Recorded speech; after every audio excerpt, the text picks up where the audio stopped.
Hello प्यारे बच्चों, कैसे हो आप सब। आई होप आपकी स्टडी बहुत अच्छी चल रही होगी और आपके हालचाल भी बहुत ही बढ़िया होंगे। आज की इस वीडियो में हम बात करने वाले हैं सबसे बड़ा डर।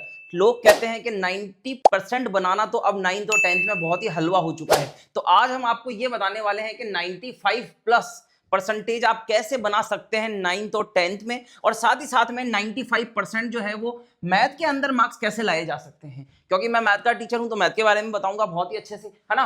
2025-26 जो है ना वो आपका होने वाला है। आप इसमें बेहतरीन करने वाले हैं। क्यों? क्योंकि आप इस साल मेहनत करेंगे, एक स्मार्ट तरीके से अपना टाइम टेबल बनाते हुए पढ़ाई करेंगे और बहुत ही अच्छे मार्क्स गेन करेंगे। तो 2025-26 जो है वो हमारा होने वाला है, क्योंकि हम ताबड़तोड़ मेहनत करने वाले हैं। क्यों क्यों मेहनत करने वाले हैं? क्योंकि हमें आगे जाकर फोड़ना है, आईआईटी नीट के लिए जाना है। तो आपको अभी से ही बहुत अच्छे से प्रिपरेशन करनी पड़ेगी। और आज मैं आपको बताने वाला हूं कि किस तरीके से आप मैथ के अंदर 95 मार्क्स जो है वो गेन कर सकते हैं। तो वीडियो में जुड़े रहना एंड तक, ठीक है। तो बढ़ते हैं हम आगे की तरफ और देखते हैं सबसे पहले कि हमें करना क्या है। सबसे पहले आपके पास में जो भी सिलेबस होगा ना, जैसे मान लीजिए आप 9th में हैं या फिर 10th में हैं, तो सबसे पहले आपको क्या करना है कि जो सिलेबस है ना उसको पहले तो जल्दी पूरा करने की कोशिश करनी है, ठीक है। क्योंकि बाद में हमारे पास में क्या टाइम, लास्ट में जब हम पढ़ना स्टार्ट करते हैं तो लास्ट में पढ़ने से हमारे पास में क्या होता है कि एक तो टाइम कम रहता है, और टाइम कम रहने के कारण हम क्या करते हैं, रिवीजन नहीं कर पाते हैं। और प्रीवियस ईयर के क्वेश्चंस बहुत सारे हमारे पास में डेटा रहता है, बहुत सारी हमारे पास में मटेरियल रहता है, पर हमको उसको पढ़ नहीं पाते। क्यों नहीं पढ़ पाते? क्योंकि हम पूरे साल भर सिलेबस में ही उलझे रहते हैं। तो हमें सबसे पहले क्या करना है कि सिलेबस को पूरा करना है। अब सिलेबस कैसे पूरा करना है? तो सिलेबस पूरा करने के लिए मैंने आपको यहाँ पर 5 टिप्स दे रखे हैं, पॉइंट दे रखे हैं। अगर इनको ध्यान में रखते हुए पढ़ाई करते हैं तो आपका सिलेबस जल्दी पूरा होगा और विथ रिवीजन पूरा होगा, ठीक है। तो सबसे पहले अंडरस्टैंड द सिलेबस। सबसे पहले आपको क्या करना है, सिलेबस को समझना है। सिलेबस को यह समझना है कि आपके पास में कौन कौन से इसके अंदर टॉपिक्स है, ठीक है, और वो टॉपिक कैसे हैं। क्या आपको इजी लगते हैं, क्या आपको हार्ड लगते हैं, क्या आपको मॉडरेट लगते हैं, ठीक है ना। ये चीज आपको समझनी है। सबसे पहला एक ही काम होगा आपका कि आप सबसे पहले सिलेबस को देखेंगे, टॉपिक्स को देखेंगे। क्योंकि देखो, जो इजी टॉपिक्स होते हैं ना उनको हम क्या करते हैं, उनको एक ही बार समझते हैं, एक ही बार पढ़ते हैं और वो हमारे दिमाग में बहुत अच्छे से बैठ जाते हैं। बट जो हार्ड टॉपिक्स होते हैं ना उनमें क्या होता है कि हम उनको जब भी पढ़ते हैं ना तो हमें ऐसा लगता है कि अरे यार ये तो मुझे आता ही नहीं है, ये तो मैंने कभी पढ़ा ही नहीं है। तो हार्ड टॉपिक्स के साथ में ये प्रॉब्लम होती है। और मॉडरेट क्या होते हैं कि मॉडरेट कभी तो सही हो जाते हैं और कभी गलत हो जाते हैं, है ना। जैसे मान लीजिए कोई आपके पास में मॉडरेट लेवल का क्वेश्चन आ गया, एक बार आपने किया तो सही हो गया, अगली बार आपने किया तो कैलकुलेशन मिस्टेक हो गई, ठीक है ना। तो सबसे पहले टॉपिक को समझना पड़ेगा, अपनी खुद की कैपेसिटी को समझना पड़ेगा कि मुझे कितना आता है, मैं किन टॉपिक्स में स्ट्रॉन्ग कर सकता हूं, किन टॉपिक में मैं वीक हूं। तो ये सारी चीजें सबसे पहले क्लियर होनी चाहिए। तो फर्स्ट पॉइंट तो यही है कि सबसे पहले आप सिलेबस को एक बेहतरीन लेवल पर समझने की कोशिश कीजिए कि कौन सा टॉपिक मैं कर सकता हूं, मेरी कैपेसिटी, मेरी सबसे ज्यादा क्षमताएं कहां पर है, उस टॉपिक को स्ट्रॉन्ग बनाने की कोशिश कीजिए, ठीक है। उसके बाद आता है आपके पास में एक बहुत ही अच्छा प्लान होना चाहिए, ठीक है ना, कि मैं किस तरीके से पूरे सिलेबस को पूरा करूंगा। Week to week, month to month आपके पास में एक अच्छा स्ट्रैटेजी होनी चाहिए, एक प्लान होना चाहिए, ठीक है ना। जैसे मान लीजिए अगर मैं सिंपल लेवल पे बात करूंगा कि एक दिन, जैसे मेरा आज का दिन है ना, आज के दिन में मेरे पास में क्या है कि 24 घंटे। इन 24 घंटे को मैं कैसे यूटिलाइज करने वाला हूं, मैं अपनी स्कूल को कितने घंटे देता हूं, मैं अपनी कोचिंग को कितना टाइम दे रहा हूं, मैं सेल्फ स्टडी पे कितना ध्यान दे रहा हूं, ठीक है ना। तो आपको क्या करना पड़ेगा, एक प्लान बनाना पड़ेगा।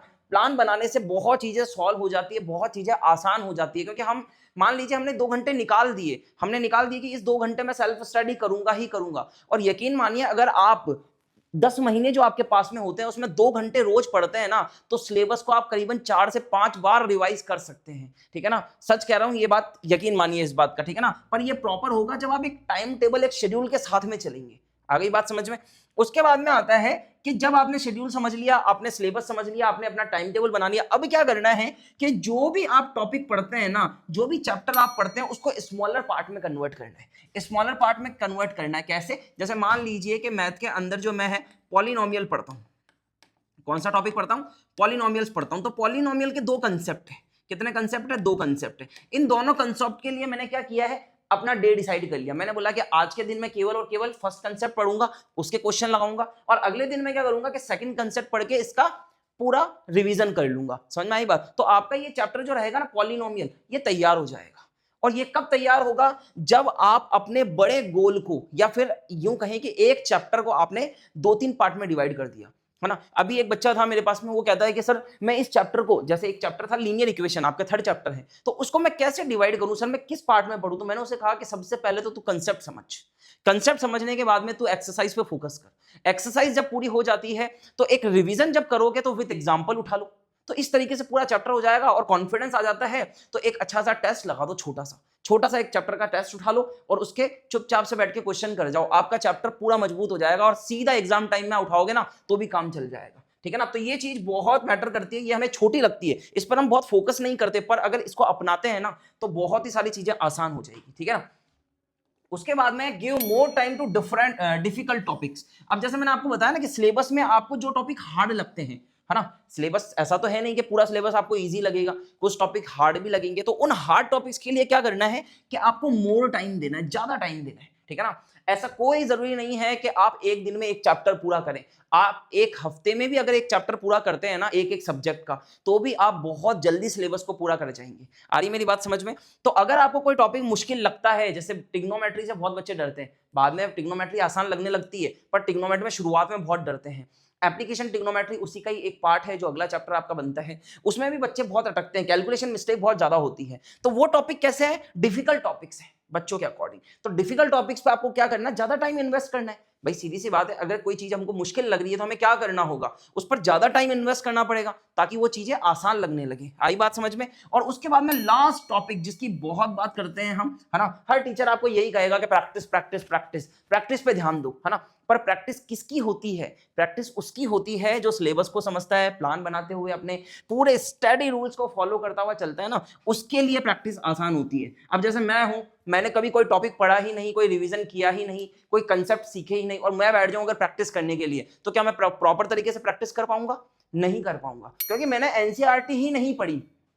सबसे मेन चीज आपकी क्या है, आप यकीन मानिए सबसे पहले आपको एनसीईआरटी पढ़नी पड़ेगी। अगर आपने एनसीईआरटी नहीं पढ़ी है ना, तो आप चाहे कौन सी भी बुक कर लो, आप सक्सेसफुल नहीं हो सकते। अगर आप चाहते हो कि मेरे मार्क्स बहुत अच्छे आए, तो सबसे पहले आपको एनसीईआरटी पे फोकस करना पड़ेगा।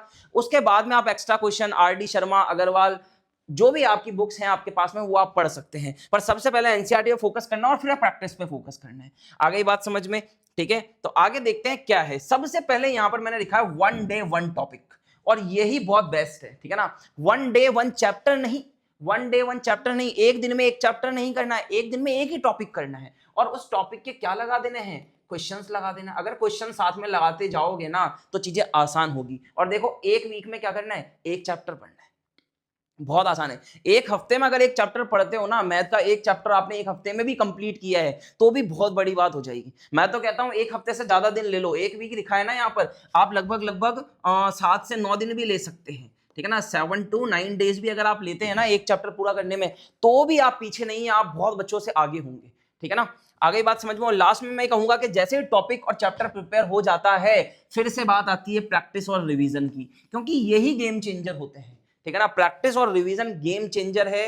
रिवीजन अगर आपने नहीं किया है तो आप कहीं नहीं पहुंच सकते, यकीन मानिए। तो गेम चेंज करना है, अपनी परसेंटेज चेंज करनी है, मार्कशीट को सुधारना है, तो प्रैक्टिस और रिवीजन पर आपका पूरा फोकस होना चाहिए। 1 डे 1 टॉपिक, 1 वीक 1 चैप्टर, तसल्ली से पढ़ते हुए आराम से आपको क्या करना है, प्रैक्टिस और रिवीजन करनी है। आ गई मेरी बात समझ में। तो यही चीजें थी, 2-4 चीजें। मैं ज्यादा बहुत सारी चीजें नहीं बताऊंगा आपको, क्योंकि कोई मतलब नहीं है ना। मतलब कितना है कि सर एनसीईआरटी करनी है, एग्जांपल्स करने हैं। एक्स्ट्रा क्वेश्चन अगर आप करना चाहते हैं तो वो कीजिए, प्रीवियस ईयर के क्वेश्चन लगाइए, इतना सफिशिएंट है, इतना भी आप कर लेते हैं ना, तो यकीन मानिए 95 के 100 भी ला सकते हो आप, ठीक है ना। मैं पहले ही नहीं बोलूंगा कि 100 में से 100 फोड़ना है, नहीं, पहले हम कोशिश करेंगे कि पहले हम 90 तक पहुंचे, फिर 95 तक पहुंचे, और फिर 100 तक पहुंचे, ठीक है ना, बेसिक से काम करते हुए। तो ऐसे ही वीडियो मैं आपके लिए लाता रहता हूं, कंसेप्चुअल वीडियो मैं आपके लिए लाता रहूंगा, स्टडी के वीडियोस भी मैं डालता रहता हूं, तो वहां पर आप जाकर पढ़ सकते हैं। जुड़े रहिए हमसे। Thank you so much.